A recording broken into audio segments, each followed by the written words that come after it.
Okay, off we go. So this presentation will take about 10 minutes, and I built it specifically to address the challenges and the needs of this teleworking environment that we're in, but also recognizing that more and more we're going to be using this technology, such as webcams, in order to communicate. And I understand that our front office and our principals are interested to make sure that we put our best foot forward when we're making presentations, not just within our bureau, but also, of course, to other organizations, other bureaus, and external.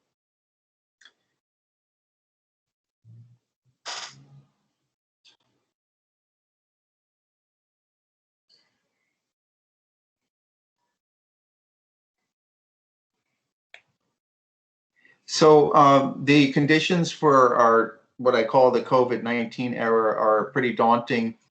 Nearly all of the U.S. government is now teleworking, and at the Department of State, I understand that around 80% on any given day are doing this. So this underscores the pressing need for us to become excellent at web communications.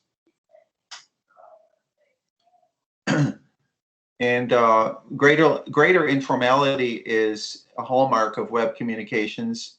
For example, of course, we don't wear ties or suits when we're in front of the webcam usually. And this translates into informality in the visual sense as well. And we recognize from our personal experiences that there are more distractions, not just visually, but in the background or in audio, such as occasional distractions from people forgetting to mute their microphones, or like in my case, where we've got family engaging in conversation nearby. Anyway, it's just the nature of the beast, but the message relevance, however, is undiminished. And we must continue our major responsibilities in spite of the technological challenges. So a typical challenge that I had recently is a good example.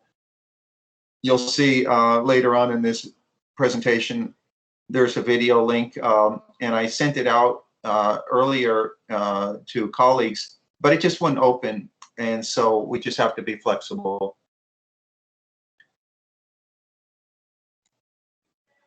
So how do you wish to appear? And your video and even audio are a reflection of your personality. So I don't want to come across as promoting any particular look or feel for your webcam appearances. How people perceive you is a personal decision, but we just want you to be able to be as professional as possible. And so there are some tips that we're going to provide here. And then I'm also going to follow up with a little one-pager that will you'll be able to keep and refer to. Some people don't want to show their homes like this guy, and they're happy to put a wall behind it. Some people are fine exposing the entire room. Some people would just really like to know the secrets of how to achieve the excellent look and feel that this setup has. This is a professional broadcast, of course, but it doesn't mean that we can't approach it. Some people want to have a dark, murky background and might prefer it. But there are some basic precepts that we can all try and follow. For professional applications, I believe we should avoid using mobile phones for a number of reasons, such as the camera quality, which often doesn't match the quality of our laptops. And of course, you can make your own decisions about this on an as-needed basis. If you feel more comfortable using a phone, there's ways you can set it up so it looks more professional, such as using a stand or a holder. For the phones, I noticed some people are still using vertical configurations, and what that does is it restricts your movement so the people can't see you gesturing with your hands sometimes, and it makes the presentation appear smaller on people's screens. And you'll notice that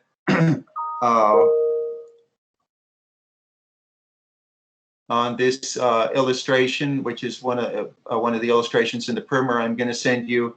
The laptop is elevated. You can put it on top of books. And so this can be on top of anything, but the whole goal is to get the camera at the top of the laptop so that it's at the top of your head. So people are not looking at the top of, looking into your nostrils or whatever. And In this scene, they have a good vertical height of the camera, which is at eye level. And it's a traditional approach, such as in a portrait studio. You can raise, in a photograph, you can raise the camera lens so it lines up perfectly with your eyes. It avoids a lot of subtle challenges. So you don't want to be looking down into your audience, or they're looking down into you or up into you. And you can put your laptop on anything that is to get that vertical.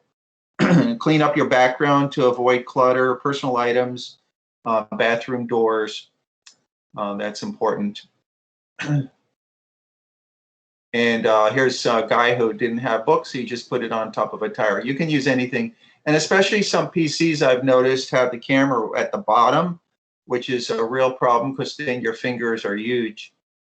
There's nothing you can do about that except raise the laptop a little bit. But this is helpful. Lighting suggestions.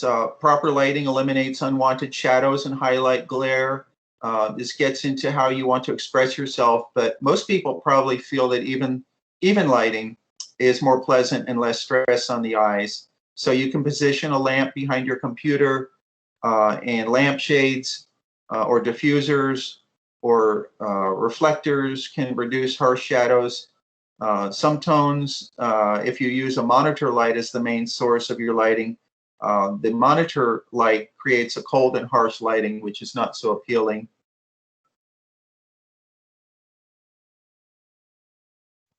And if you have a lot of light behind you, what it does is it creates a silhouette effect, and people just can't see your face as well. So that reduces your engagement with your audience. Avoid overhead can lights. That's a big problem, creates what we call raccoon eyes. And windows and lights behind you, as I mentioned, will cause a problem with silhouette effect. Here we have a mixed lighting situation. This is not as preferable. What I would recommend in this case is to just use the window lights because they're right in front of you. You don't need this yellowish light that could make your hair look very blonde or very yellow. So watch out for mixed lighting.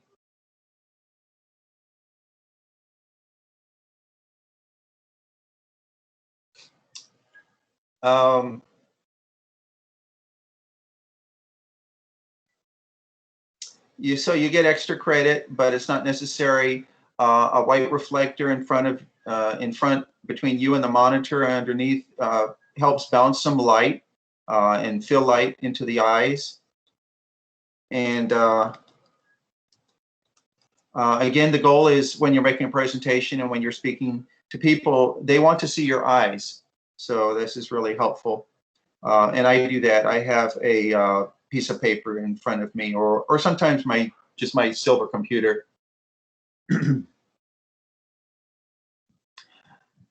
And you get also additional extra credit if you can create what photographers call 3 or 4 point lighting. And this is a diagram to illustrate this arrangement. It may seem like overkill, but if you're presenting for a major presentation to key principals, you may wish to invest a little bit more time in how you can achieve this quality. And I noticed that a lot of people in our web conversations, I can't really tell what color their hair is because the overhead lights color their hair. So here you see our assistant secretary, Natalie, and here. She has a bright background. This is problematical. You can't really see her eyes, especially with the glasses and the white walls and the cavernous room in the background. She has good lighting on one side of her face, but the other is difficult to see. And this is because the camera's auto exposing for the very bright lights on one side of her face. Ideally, you want to have not too dark or too light Avoid windows, very white walls, or dark rooms as backgrounds. Interesting content, such as what we saw in the earlier image of the man with the books in the background, may seem distracting if it were a still photo, but because people are going to be looking at your face for a long time, sometimes it's nice to have a little eye candy so your mind can move away from the item to the scene. Other people, however, feel they can use some of the features in their webcam program or app to make the background more diffuse or blurry. And so it depends on the application. Some applications allow you to have green screen or diffusion or blur. I don't think that it's available in Teams. I don't think it's available in the Hangout, but in other applications it is, certainly in Zoom. And so for green screen options, here we go. Somebody set up a green screen. You can invest in green screens, and this is gives additional flexibility. And so we'll see an example in a minute of where green screen, and this is Art Parnell, and he's used the green screen approach to put our branding behind.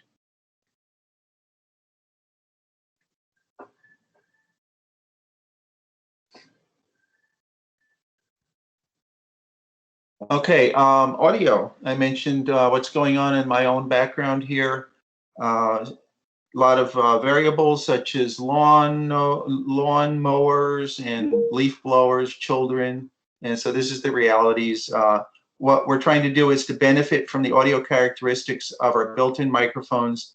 In most laptops, and these microphones are designed so they'll optimize voices and they'll mask out ambient noise, but still you have to be careful. So you, at a minimum, you want to close the door to the room, which I have done.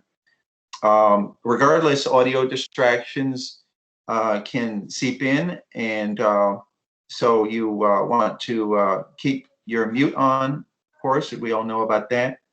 Other distractions are jangling jewelry and inadvertent squeaky chairs. I used to have a chair, and I put some WD-40 on it, and it helped. And I noticed that some people in our web conversations are using headphones or earbuds, and this may help, but make sure you test it first, because earbuds sometimes cause technical problems like static or transmission lag. And speakerphones are another option where you can purchase high quality microphones that will allow you to transmit and receive hi-fi audio. And you can have a dedicated microphone.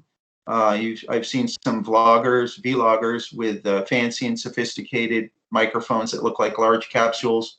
We'll see an image in a minute of somebody like that. But I think that might be overkill for most of our needs, unless you're creating a video that's going to be repurposed for social media. So let's talk about eye engagement. It's very important that, and some people even put a sticker next to the camera, their video camera on their laptop, so they're reminded to look into it when they're making a presentation or responding. And the temptation, of course, is to look at your screen or keyboard.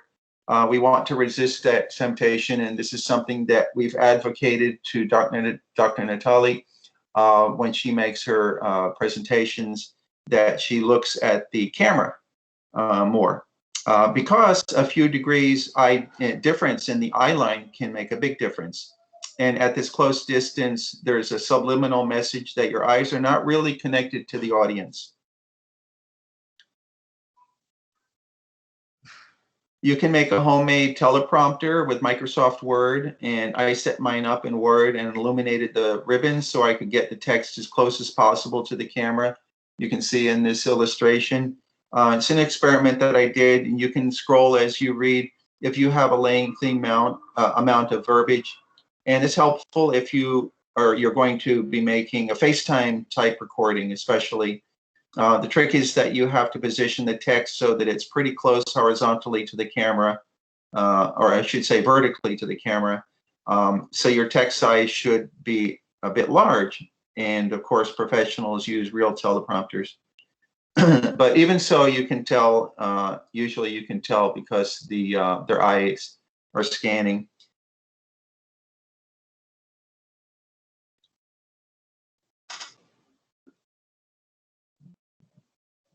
And getting a little bit more into subtleties, face powder. Some people have very shiny faces, or they have little or no hair on top. And so a little powder that can be gotten from any store is helpful. Even on a hot day, if your air conditioning goes out. Always check yourself in the mirror or full screen before, and you might need to make some other adjustments.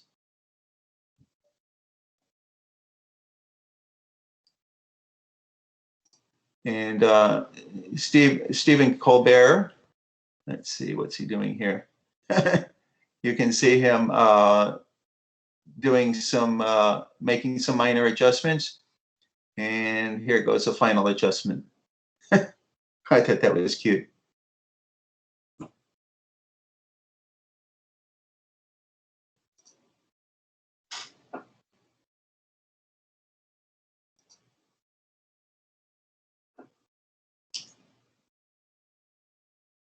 Okay, so now we're just going to look at a few images, and I'd like you all to turn on your mics and let me know what you think about the lighting and other factors that we talked about.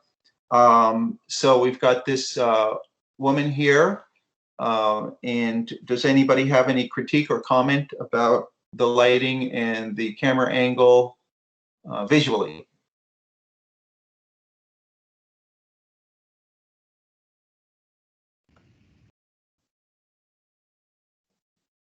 I mean, I think it looks fine, but is it a little dark? On my screen, it looks pretty good. How about everybody else? Yeah, super. Yeah. It looks good to me. I don't Looks think good. her earbud is a little bit distracting, but it's pretty normal. Looks good to me.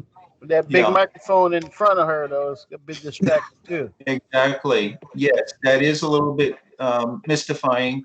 And she's wearing black also, so it almost looks like she's got three shoulders. Good point. What about this fellow? Anything we can do to improve?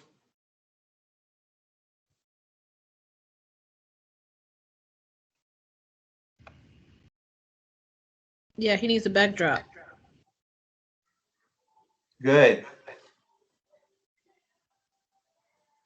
The window behind him is very bright, and so he's coming across more as a silhouette. It's not terrible. I've seen worse, but Yeah. if he had a light in front of him, that would help, or he could draw the blinds. What about this fellow? Unacceptable. Too close. Too close. And what about the angle?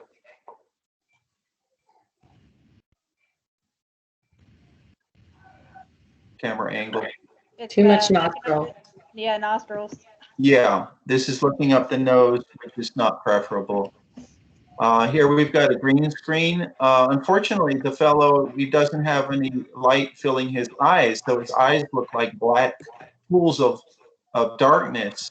So just moving that light that he has a little bit more to the front would make a big difference. But the green screen is interesting, although it's a little bit disconcerting for business purposes. Here's the same guy we had before, and he's got a green screen. So he did what he could. And I think this is fine. I'm not sure why that background is there, but it could be maybe he's with the San Francisco Department of Transportation or something. Who knows? And this is what not to do.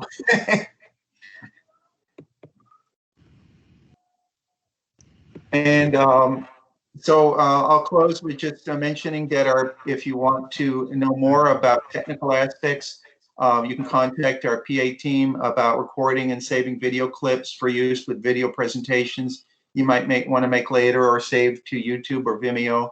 optimizing the clips, such as reducing file size and equalizing audio. And we can also provide information about encryption. We have NSA guidance, and I can provide links to you.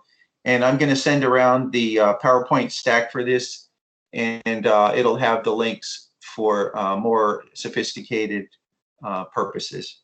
So in the last remaining 2 or 3 minutes, I'm ready to field any questions you might have.